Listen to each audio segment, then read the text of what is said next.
Hi, I'm David. I'm actually a student studying accounting and finance at university. I'm second year, and I'm just looking at property right now. It's a really good, strong investment.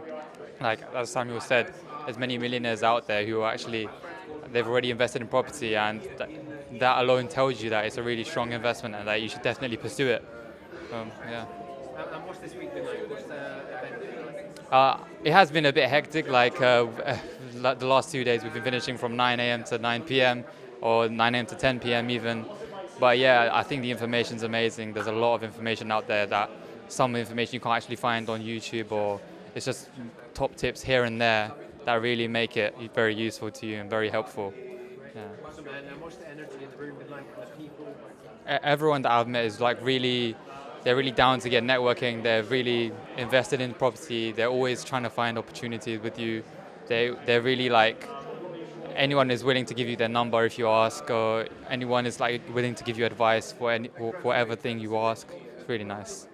I enjoy it. And would you recommend something like this to someone who's looking to do property? Yes, definitely. Yeah, they should pursue it, and they should definitely do some of the online training that comes with it, because I felt like the online training really helped me a lot, because knowledge is power, and the more knowledge you have, the more powerful you feel. The more you can speak to people about different opportunities, the more you can really get out there and find out about all the opportunities that there are to kind of take advantage of.